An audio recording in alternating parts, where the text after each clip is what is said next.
মানুষ অনেক সময় গাড়িগুলোয় চলাচল করে, বিশুদ্ধ পানি টাকা পান না খাইতে।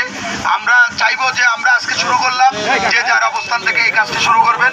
ধন্যবাদ আপনাদেরকে। আসলে তাপদাহ ঘুরছে পুরো বাংলাদেশ, এর ধারাবাহিকতা আসলে আমরা দেখছি যে পথচারীরা, ভ্যানওয়ালা, রিক্সাওয়ালা, শ্রমজীবীরা আসলে তারা এই কর্মের খাতিরে এই সরকার বলছে বা বিভিন্ন সংস্থা থেকে বলা হয়েছে যে অতিরিক্ত রোদ্র কাজ না থাকলে যেন বাইরে না যাওয়া হয়।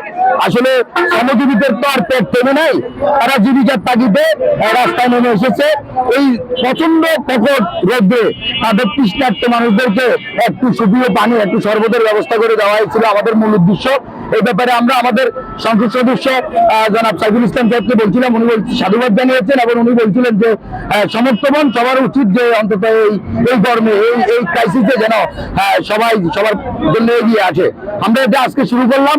আমার সাথে একজন শ্রমিক নেতা আছেন, ওনাকে আমি এই করার আগে বলছিলাম যে ভাই এটা করলে সাধুবাদ জানাই, উনি নিজে উপস্থিত আছেন সারোয়ার ভাই। আমরা এটা কন্টিনিউ করবো আগামী যতদিন অর্ডারের উপর নির্ভর করবে। এই প্রখর রোদ্র থাকলে এটা আমাদের চলমান থাকবে। এখান থেকে আমরা এই ট্রাক ড্রাইভার, বাস ড্রাইভার, ভ্যানওয়ালা, রিক্সাওয়ালা, পথচারীরা যারা এই তৃষ্ণার্ত মানুষদেরকে আমরা এই সুপ্রিয় প্রাণী আমরা একটু শরবতের ব্যবস্থা করে দেবো ইনশাল্লাহ। আজকের উদ্যোগটা হচ্ছে মানবিক উদ্যোগ। এই ধরনের উদ্যোগ উনি আমার সহযোদ্ধা বরাবরই প্রাকৃতিক দুর্যোগ থেকে বিভিন্ন ক্রাইসিস মুভমেন্টে আমরা ওনাকে উৎসাহিত, প্রেরণা, উদ্দীপনা দিয়ে উনি সবসময় করে থাকেন দীর্ঘদিন থেকে। তারই ধারাবাহিকতা এই উদ্যোগ। যখন উনি গতকালকে আমাকে পরামর্শ নিয়েছে, আমি ওনাকে উৎসাহিত করেছি এবং বলেছি আমি নিজেও থাকবো।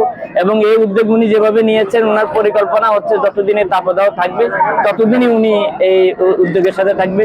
আমরা উৎসাহ, উদ্দীপনা, প্রেরণা দিয়ে ওনার পাশে থাকবো। শুধু এই গরমের তাপদাহে না, আমরা চাই অতীতে যেমন প্রতিটি কর্মকাণ্ডে উনি সম্পৃক্ত ছিল, ওনার সহযোগী হিসেবে ছিলাম, ইনশাল্লাহ ভবিষ্যতে আমরা মানুষের পাশে এভাবে দাঁড়াবো।